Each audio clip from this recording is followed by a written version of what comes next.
అందరికీ నమస్కారం. సంతనూతలపాడు కాన్స్టిట్యున్సీలో కూడా లోకల్ లీడర్ లేకపోవటం కూడా ఆ నియోజకవర్గంలో కొంత వెలితిగా కూడా వైసీపీకి కనిపిస్తూ ఉంది. ఎందుకంటే మనం గమనించినట్లయితే 2014లో ఆదిమూలపు సురేష్ గారు కూడా అక్కడి నుంచి రావటం జరిగింది, ఎర్రగొండపాలెం నుంచి. 2019లో బయట కాన్స్టిట్యున్సీ నుంచి కూడా టీజీఆర్ సుధాకర్ బాబు రావటం జరిగింది. 2024లో కూడా మేరుగు నాగార్జున మన గుంటూరు జిల్లా నుంచి వచ్చి ఇక్కడ పోటీ చేయటం జరిగింది. అంటే ఈ సంస్కృతి మనకి సంతనూతలపాడు నియోజకవర్గంలో లోకల్ లీడర్షిప్ లేరా? వీళ్ళ లాంటి నాయకులు సంతనూతలపాడు గ్రామాల్లో కానీ, సంతనూతలపాడు కానీ, చేమకుర్తి కానీ, నాగులుపులపాడు మండలాల్లో కూడా నూతలపాడులో ఒక ఎమ్మెల్యేగా కంటెస్ట్ చేసేటువంటి అభ్యర్థులు లేరా? పక్క జిల్లాల నుంచి అరువు తీసుకొచ్చి ఇక్కడ పోటీ చేయాల్సిన అవసరం వైసీపీకి ఎందుకు వస్తుంది? ఇక్కడ లీడర్షిప్కి ఎక్కడ కొరవ వస్తుంది?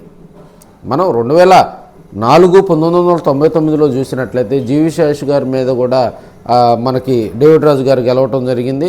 తదనంతరం జరిగిన పరిస్థితుల్లో కూడా దారా సాంబయ్య వర్సెస్ డేవిడ్ రాజు, వీళ్ళు అందరూ కూడా సంతనూతలపాడు కాన్స్టిట్యున్సీలో ఉన్నటువంటి గ్రామాల నుంచి వచ్చినటువంటి నాయకులే.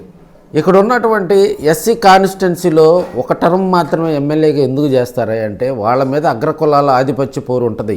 ఎందుకంటే ప్రోటోకాల్ వివాదం, వాళ్ళ అగ్రకులాలకు సంబంధించి కూడా ఎస్సీలు సరిగా వాళ్ళని రిసీవ్ చేసుకోకపోవటం, చిన్న చిన్న విషయాలకి వాళ్ళు అలగటం, వీళ్ళ మీద కక్ష కట్టడం, ఇదే జరుగుతుంది. మరి సంతనూతలపాడు నియోజకవర్గంలో గెలిచినటువంటి ఎమ్మెల్యే మీద 6 నెలల్లోనే అసమ్మతి శాఖలు ఎందుకు వస్తున్నాయి? మిగతా కాన్స్టిట్యున్సీలో రావట్లేదే. కమ్మ నియోజకవర్గాలు, రెడ్డి సామాజిక వర్గం నియోజకవర్గాల్లో ఎమ్మెల్యేల మీద అసమ్మతి ఎందుకు రావట్లేదు? కేవలం ఒక నూతలపాడు ఎమ్మెల్యేగా ఎవరైతే గెలుస్తారో అది కాంగ్రెస్ కానీ, తెలుగుదేశం కానీ, వైసీపీ కానీ, మరి ఆ ఎమ్మెల్యే మీద 6 నెలల్లో 7 నెలల్లోనే అగ్రకులాలందరూ కూడా ఆ పార్టీ ఆఫీసులో ఎందుకు ఆయన మీద అసమ్మతి సగలు రగిలిస్తున్నాయి? ఆయన ఎదగటం వీళ్ళకి ఇష్టం లేదు. ఒక టర్మ్ మాత్రమే అక్కడ నియోజకవర్గంలో అతన్ని ఎమ్మెల్యేగా ఉంచటం, ఆ తర్వాత ఆయన సాగనంపడం జరుగుతూ ఉంది.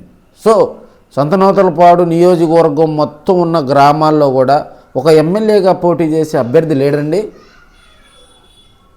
దళితుల్లో, మాలామాదిగుల్లో ఒక ఎమ్మెల్యేగా పోటీ చేసే అభ్యర్థి చేమకుర్తి కానీ, సంతనూతలపాడు కానీ, నాగులుపులపాడు మండలాల్లో మనకు దొరకరండి. బయట నుంచి మనం తీసుకొచ్చి వాళ్ళకి ఇన్ఛార్జి పదవి ఇవ్వాలా? ఇక్కడ లోకల్ లీడర్షిప్ మీద ఎందుకు సిఫార్సులు చేయట్లేదు వైసీపీ వాళ్ళు?